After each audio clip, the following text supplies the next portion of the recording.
To everyone. So this is going to be more of a video vent than anything else. My air conditioner went out, and today is supposed to be the hottest day of the summer. 90 degrees Fahrenheit. I don't know what it is in centigrade, but it's like 26 or something like that, or 25. Somewhere around there. It's pretty damn hot. So I don't have an air conditioner. Just got the ceiling fan.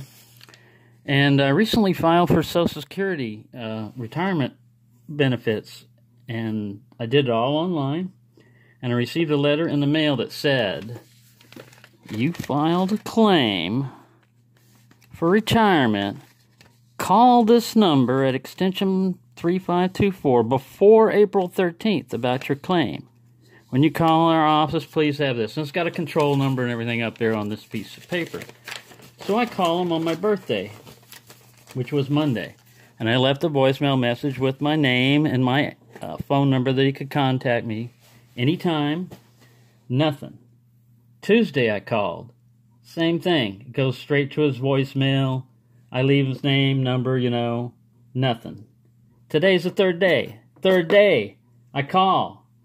Nothing. It goes straight to his voicemail. I call I stay online because you're attacked by robots, They sit there and they say, we'll get to you, or if you know the number of your extension. So finally I get a live person and I say, look, don't send me to this guy's number because it just goes to voicemail. I need a real person to talk to, not this guy who's probably dead in his office. Y'all should check on him, Fuck. So anyways, if he was on vacation, he could handle his voicemail messages to someone else. I mean, it's Social Security. God damn it. Don't put this limit on me and then fuck around for 3 days. So anyways, that's pissed me off. The heat's going on. I mean, that's cool. Other than that, I'm on vacation, and I got time, and I'll just go to the goddamn head of Social Security Administration, make sure everybody at that goddamn place is fucking fired for incompetence, Shit, man. Anyways, that's the main thing I needed to vent about was Social Security.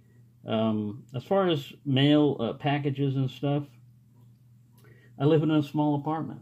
I put everybody's address and stuff on a notebook, and I can't find the goddamn notebook. I've looked and searched around, and it's the same one that I write notes about, like the Hampton lock picking, the Hampton locks. Because I'm sending out a package to Southampton Lock Picking Club. I've got his address because he's got a piece of paper. But I'm going to have to go through all these boxes and stuff that I got lying around here and look for addresses. I got one from Gordon, and I got the addresses. But, that's just another little thing. Then I went to Walmart to get a tire for my Jeep, because I've got, not only is it bald, it's got a nail in it, so I wanted to replace that one. And I tell them the number, 31 by 10.5 R15 LT. And they go, what? What kind of numbers are those? Is that for a trailer? I said, no, it's for my Jeep. It's right out there. It's written on the side of the thing. They go, I don't know. Let me go look at it. So he goes, looks at it, and sure enough, it's exactly what I said. And he goes, well, what's it say on the inside of the door frame? I said, well, I've changed these tires. They're 1 inch bigger than what they were, from original. But they're on the same axle. They're all four the same size.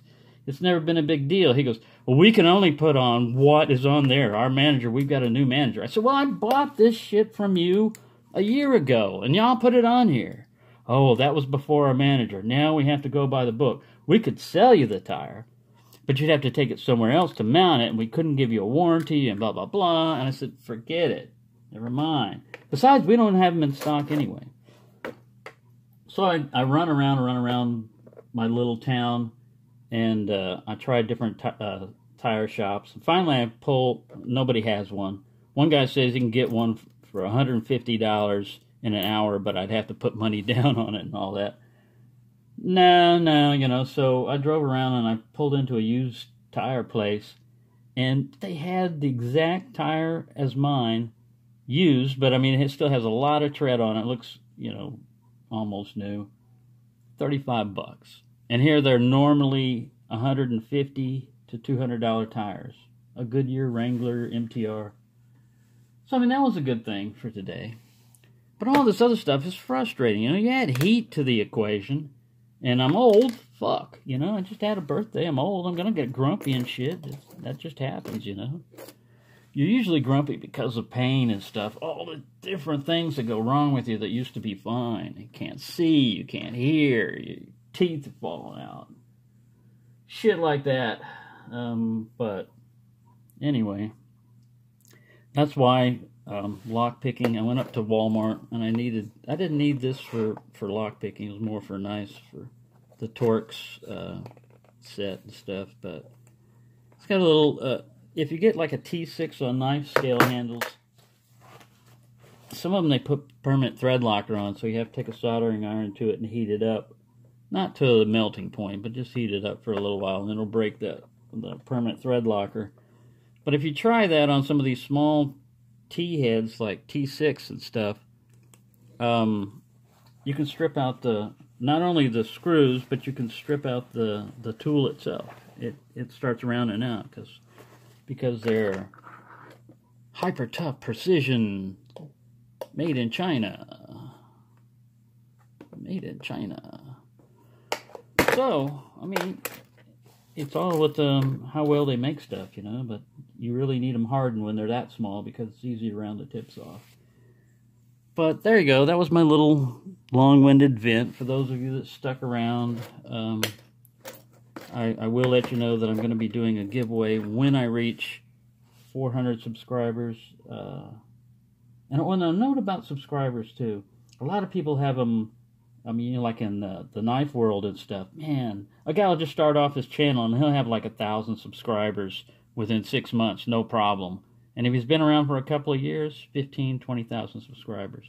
Now, the whole point behind that is you should check out Jolly Peanut and check out his video about YouTube and monetizing and how you can get on if you get on a banned list for some reason, they don't like your content and they strike you out. And about how much money you can make if you have a lot of subscribers and a lot of views and stuff. I'm not worried about any of that crap, you know. I mean, if there was any money coming in, it would just go to locks and stuff. But I'm not going to try to seek out subscribers. Also, when you start getting, and I'd have to get some feedback from some of the people in Locksport that have got a lot of subscribers. But to me, I think it would take away from the community feeling of it.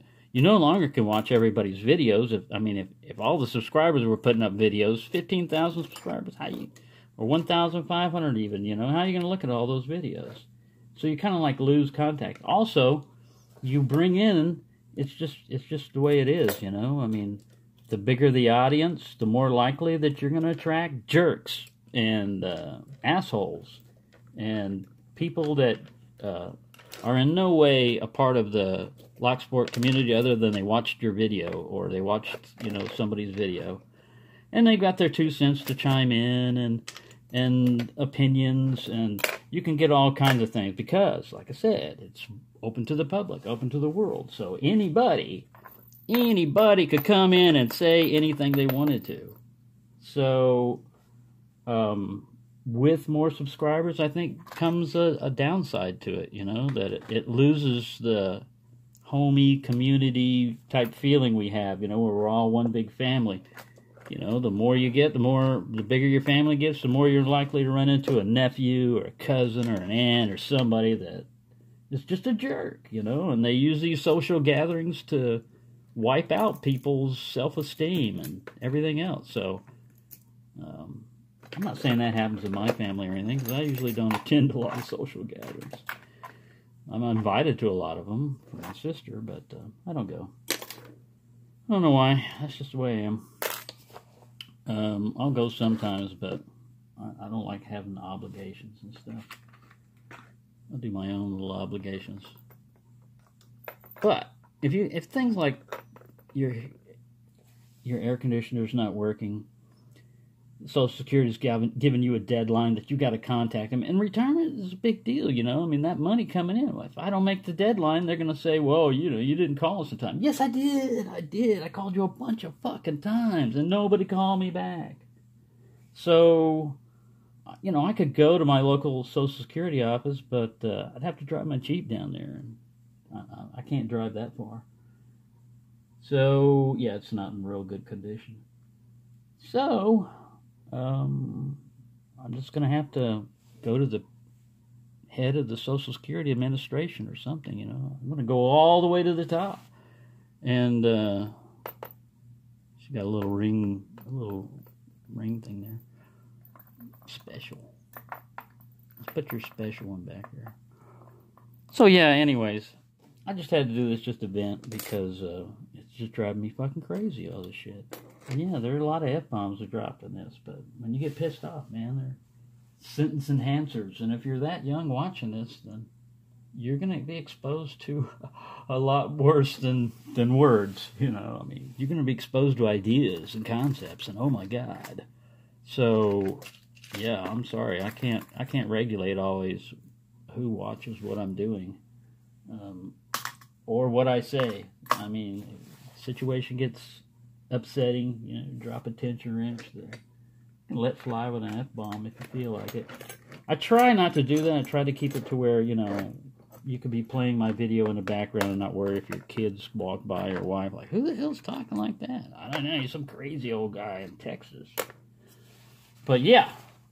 Anyway, that's what's going on right now. It's just a little knife, but it don't take a big knife to do a lot of damage. And this is a cut jack that I got.